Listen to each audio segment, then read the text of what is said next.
अस्सलाम वालेकुम, welcome to doctor साइनीज क्लिनिक। आज हमारा टॉपिक है कि आपका अगर सेकंड ट्राइमेस्टर शुरू हो गया है तो वो कौन सी साइन एंड सिम्टम्स हैं जो आपको फील होंगी। क्या जो सेकंड ट्राइमेस्टर है आपकी प्रेगनेंसी का वो एक सेफ पीरियड होता है? क्या एक हामला औरत के लिए, प्रेग्नेंट औरत के लिए इजी पीरियड होता है? इस पीरियड में सेकंड ट्राइमेस्टर में आपको कौन कौन सी प्रॉब्लम्स देखने को मिल सकती हैं, किन किन तकलीफों का सामना करना पड़ सकता है, और इस फेज में आपको क्या चीज खानी चाहिए और क्या चीज नहीं खानी चाहिए। चलिए जी वीडियो को स्टार्ट करते हैं। सेकंड ट्राइमेस्टर बोलते हैं पेशेंट का जब 13 वीक से 20 वीक तक जो फेज होता है, जो पीरियड होता है, वो सेकंड ट्राइमेस्टर कहलाता है। यानी कि चौथे महीने से छठे महीने का जो फेज है वो सेकंड ट्राइमेस्टर है। सेकंड ट्राइमेस्टर क्या है कि ये आपकी प्रेगनेंसी का दरमियान का हिस्सा है। फर्स्ट ट्राइमेस्टर आपकी प्रेगनेंसी का पहला हिस्सा, थर्ड ट्राइमेस्टर आपकी प्रेगनेंसी का लास्ट हिस्सा, और ये वाला जो पोर्शन है second trimester, this is the middle of your pregnancy period. अब क्या होता है कि ये देखा जाए तो ये वाला जो पीरियड है वो काफी हद तक सेफ होता है फीमेल के लिए, फीटस के लिए, और कुछ प्रॉब्लम्स कम हो जाती हैं और कुछ नई ऐड हो जाती हैं।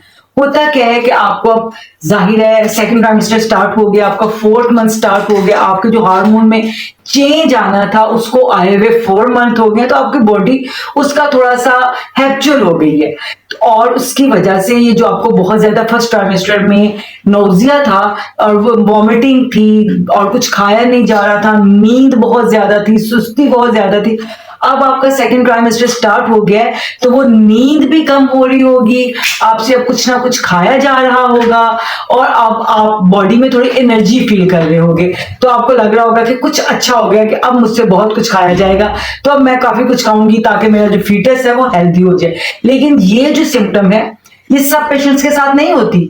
सब पेशेंट्स के साथ ऐसा नहीं होता कि नोजिया कंप्लीटली खत्म हो जाए या कम हो जाए।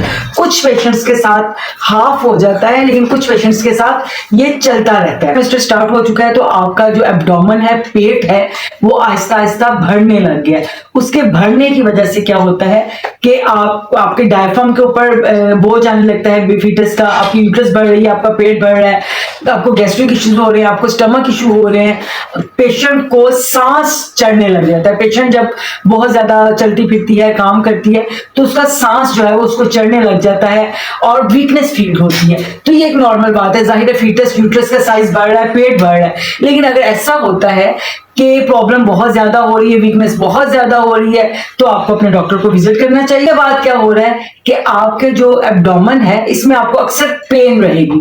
पेन रहने की वजह क्या होती है कि आपका फीटस बढ़ रहा है, प्रेशर आ रहा है आपके उसके ऊपर, आपके स्टमक के ऊपर, तो फीटस के गिर्द जितना भी एब्डोमेन का एरिया है उसमें आपको सकता है कि आपको पेन रहे।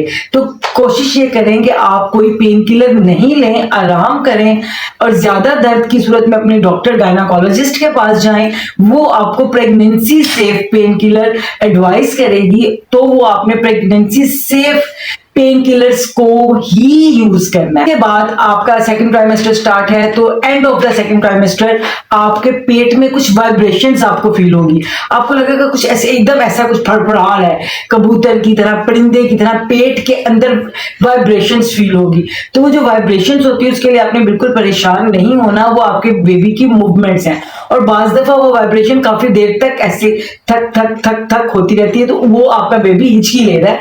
आपको इसके लिए परेशान नहीं होना, ये नॉर्मल है। और बहुत सारे पेशेंट्स को ये end of the second trimester feel होता है, और कुछ पेशेंट्स को आपको start of the second trimester भी फील हो सकता है। अब जो सेकंड ट्राइमेस्टर है इसमें आप के मूड स्विंग्स तो होते हैं, लेकिन आपका जाहिर है 4th मंथ स्टार्ट हो चुका है, 5th स्टार्ट हो गया है, 6th तक आ गई, तो अब आपका जो हार्मोन इम्बैलेंस की वजह से आपके मूड स्विंग्स थे उनको काबू करना आपको आ गया है। अब आपके मूड्स में उतराव आएगा, उतराव और बदलाव आएगा, लेकिन उसको आप कंट्रोल कर सकेंगे। उसके बाद जैसे जैसे टाइम बढ़ता जा रहा है, आपका फिटनेस बढ़ रहा है, तो उसका प्रेशर आपकी बैकबोन पे भी आ रहा है, आगे स्टमक वाले ऑर्गन्स पे तो आ ही रहा है, आपकी बैकबोन पे भी आ रहा है, जिसकी वजह वजह से आपके कमर में अक्सर दर्द रहना शुरू होगी। जब आपको कमर में दर्द शुरू हो, आपने आराम करना है, आपने वजन नहीं उठाना है, आपने अपने आप को खाम खा थकाते नहीं जाना है, पेन किलर से अवॉइड करना है। और प्रिकॉशंस ये कर सकते हैं कि टेक लगा के बैठें आप, वजन में झुक के वजन नहीं उठाएं आप, और लेट जाएं थोड़ी देर के लिए, और पैरों के नीचे तकिया भी रख सकती हैं आप अपनी बॉडी को रिलैक्स करने के लिए, कमर की पेन को रिलैक्स में। नेक्स्ट सिम्टम देखने को मिलती है वो है मसूड़ों में खून। 50% फीमेल को सेकंड ट्राइमेस्टर में मसूड़ों में खून आने लगता है। उसकी वजह ये है सर्कुलेशन, इस एरिया की सर्कुलेशन ऑफ ब्लड थोड़ी ज्यादा हो जाती है, जिसकी वजह से मसूड़ों में खून आता है। ये मसूड़ों में खून जैसे ही डिलीवरी हो जाती है, विदाउट मेडिसिन, विदाउट ट्रीटमेंट, खुद से ही ठीक हो जाता है। लेकिन अगर ये खून बहुत ज्यादा आ रहा है, ब्रश करते हुए भी, बात करते हुए भी कुछ लग जाए एकदम, तब भी, तो आपको अपने किसी भी गायनेकोलॉजिस्ट से मिलके आपको अपने डेंटिस्ट को दिखाना चाहिए। जो सिम्टम्स अक्सर फीमेल को देखने को मिलती है वो है हेडेक। पेशेंट को सेकंड ट्राइमेस्टर के अंदर हेडेक का सामना जरूर करना पड़ता है, उसमें भी आपने आराम करना है। साइनसाइटिस का मसला भी हो जाता है प्रेगनेंसी में, तो उसमें नाक आपका बंद हो जाता है, तो कोशिश करें कि आप स्टीम ले लें, और आप वेस्लिन, अगर ड्राइनेस आ रही है तो कोई वेस्लिन का यूज कर लें। आप मेडिकेशन से अपने आप को बचा के रखें। अब हम देखते हैं कि आपको सेकंड ट्राइमेस्टर में क्या खाना है और किन चीजों से अवॉइड करना है, क्योंकि अब आप बेहतर हो चुकी हैं, सेकंड ट्राइमेस्टर स्टार्ट है, तो अब कुछ ना कुछ खाया जाएगा, दिल चाहेगा। तो डेली आपने अपना जो खाने का पैटर्न है उसको चेंज कर देना है।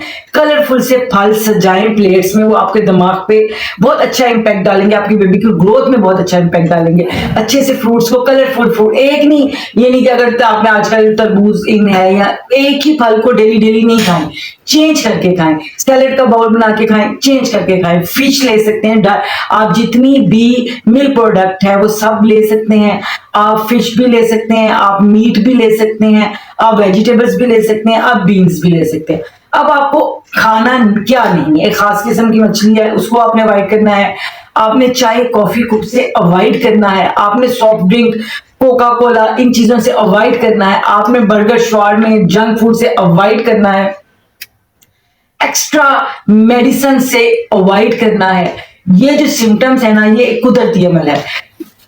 बच्चे का पैदा होना एक कुदरती अमल है, इसमें आपको अपने ऊपर इसको सवार नहीं कर लेना कि पता नहीं अब बच्चा पैदा हो रहा है तो क्या क्या मैं खा जाऊं, क्या क्या मैं विटामिन्स ले लूं, क्या क्या मैं सप्लीमेंट्स ले लूं, क्या क्या मैं दूध ले लूं, मैं जूस ले लूं।